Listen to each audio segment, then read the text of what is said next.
தூத்துக்குடி மாவட்டத்தில் 150 ஆண்டுகளாக இல்லாத அளவுக்கு அங்கு வெள்ளப்பெருக்கு ஏற்பட்டிருப்பதால் இப்பொழுது அம்மன்புரம், எடச்சி விலை உள்ளிட்ட பகுதிகளில் உள்ள அந்த செம்மண் தேரிக்காடு பகுதியில் கால்வாய் வெட்டப்பட்டிருந்தது. அந்த கால்வாய் செம்மண் தேரிக்காடு அந்த மணலே செந்நிறத்தில் சிகப்பு நிறத்தில் இருக்கும். அந்த கால்வாயில் தண்ணீர் பாய்ந்து ஓடி வரும் காட்சியை தான் இப்போது பார்த்து கொண்டிருக்கிறோம். சாத்தான்குளம் அருகே உள்ள எடச்சி விலை என்ற பகுதியில் உள்ள தேரிக்காட்டில் அங்கு செம்மண் கலந்து அந்த தண்ணீர் ஓடுவது ரத்த ஆறு ஓடுவது போல அந்த தேரிக்காட்டில் மழை வெள்ளம் பாய்ந்தோடும் அந்த காட்சியை தான் இப்போது நாம் பார்த்து கொண்டிருக்கிறோம். செம்மண் தேரிக்காட்டிலும் அங்கு வெள்ள பெருக்கு, கால்வாயில் மணல் அரிக்கப்படும் காட்சி. அங்கு செம்மண் தேரிக்காட்டில் அந்த சிகப்பு நிற மணலுடன் தண்ணீர் கலந்து ரத்தம் போல் ஓடிக்கொண்டிருக்கிறது. இந்த கால்வாய் வெள்ளப்பெருக்கு அந்த பகுதி மக்களுக்கே ஒரு அதிசய காட்சியாக காணப்படுகிறது.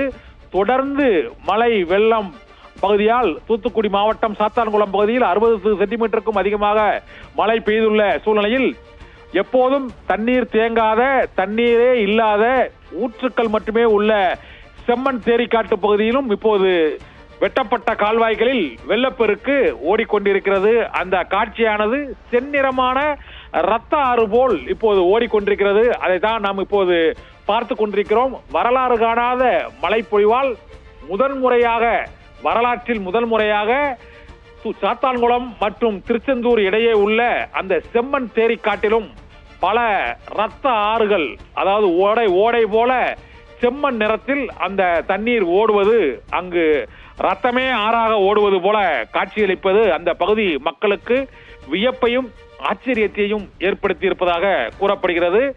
தமிழகத்தில் வேறு எங்கும் பார்க்க முடியாத செம்மண் தேரிக்காடு இங்கு அம்மன்புரம் மற்றும் எடச்சி விலை, சாத்தான்குளம் பகுதியில் உள்ள அந்த பகுதியில் தான் அந்த தேரிக்காடு மிக அதிகமாக இருக்கிறது. இந்த செம்மண் தேரிக்காடு நீர்நிலைகள் இல்லாத ஒரு வறண்ட பகுதி. பனை மரங்கள் மற்றும் வெப்பமண்டல தாவரங்கள் மட்டுமே வளரக்கூடிய, அங்கு முழங்கால் அளவுக்கு தண்ணீரில் மணல் புதையக்கூடிய அளவுக்கு அது ஒரு மென்மையான அந்த மணல், அதில் தண்ணீர் ஈர்க்கப்பட்டு அதன் பின்னர் அது வெள்ளமாக ஓடும் அந்த காட்சியானது செம்மண்ணை விட அந்த செம்மண் தேரிக்காட்டு மணலுக்குள்ளும் காட்டாற்று வெள்ளம் போல ஓடைகள் பாயும் அந்த காட்சியானது அந்த பகுதி மக்களிடையே மிகுந்த ஆச்சரியத்தையும் அதிசயத்தையும் ஏற்படுத்தி இருக்கிறது.